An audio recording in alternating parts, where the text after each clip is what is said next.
Hello friends, আমি চলে এসেছি আমি কার্তিক আর নতুন ইউটিউব চ্যানেল টু সাইড কিচেনে। আজকে আবার একটা নতুন রেসিপি নিয়ে। আজকের রেসিপি হচ্ছে সিম চিংড়ির রেসিপি একটা। তো সেটা বানানোর জন্য কী কী উপকরণ লাগে দেখাবো। তার আগে একটা কথা বলে দিই, আমার চ্যানেলে যেসব ভিডিও ছাড়া আছে আপনাদের যদি ভালো লেগে থাকে লাইক কমেন্ট শেয়ার করবেন ও বেশি বেশি করে শেয়ার করবেন। আপনি যদি আমার চ্যানেলে নতুন হয়ে থাকেন প্লিজ সাবস্ক্রাইব করে দেবেন আর নিচে বেল নোটিফিকেশনটা অলে করে দেবেন যাতে আমার ভিডিও আপনাদের কাছে আগে পৌঁছে যায়। তাহলে চলুন সিম দিয়ে চিংড়ি মাছের রেসিপি বানানোর জন্য কী কী উপকরণ লাগে আসুন দেখাই।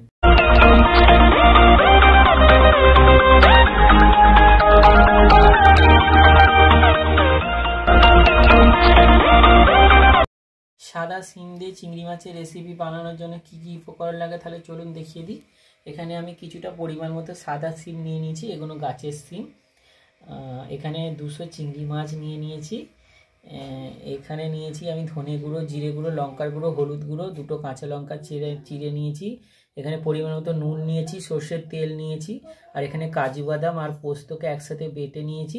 তাহলে চলুন রেসিপিটা শুরু করি। গ্যাসটা জেলে কড়াটা বসিয়ে দিয়েছি, কড়াটা গরম হলে কড়াই তেল দিয়ে দেবো। কড়াটা গরম হয়ে গেছে, কড়াই আমি সর্ষের তেল দিয়ে দেবো। তেলটা গরম হয়ে গেছে, চিংড়ি মাছগুলো দিয়ে দেবো, নুন দিয়ে দেবো, অল্প একটু হলুদ দিয়ে দেবো। চিংড়ি মাছগুলো ভেজে নেবো। চিংড়ি মাছগুলো ভাজা হয়ে গেছে, তুলে নেবো। এই তেলের উপর আর একটু তেল দিয়ে দেবো,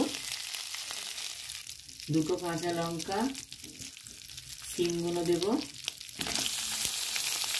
নুন দেবো অল্প, দিয়ে ভেজে নেবো একটু। সিমটা হালকা করে ভেজে নিচ্ছি। এবার ধনে গুঁড়ো, জিরে গুঁড়ো, হলুদ গুঁড়ো, লঙ্কার গুঁড়ো দিয়ে একটু হালকা নেড়ে চেড়ে নেব। এবার জল দিয়ে দেবো, একটু নুন দিয়ে দেবো অল্প, আর একটু নেড়ে চেড়ে নেবো। নিয়ে এটা 10 থেকে 15 মিনিট ভালো করে সেদ্ধ করে নেব।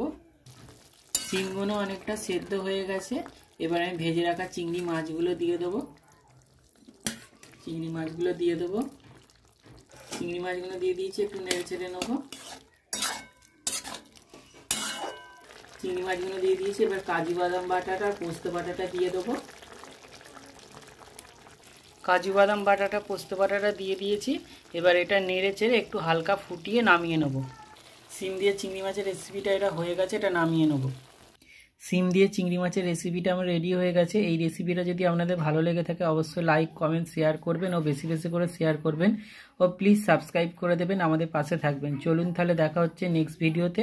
এরাও নিত্য নতুন ভিডিও দেখার জন্য আমাদের চ্যানেলটাকে সাপোর্ট করুন ও প্লিজ আমাদের পাশে থাকুন। দেখা হচ্ছে নেক্সট ভিডিওতে।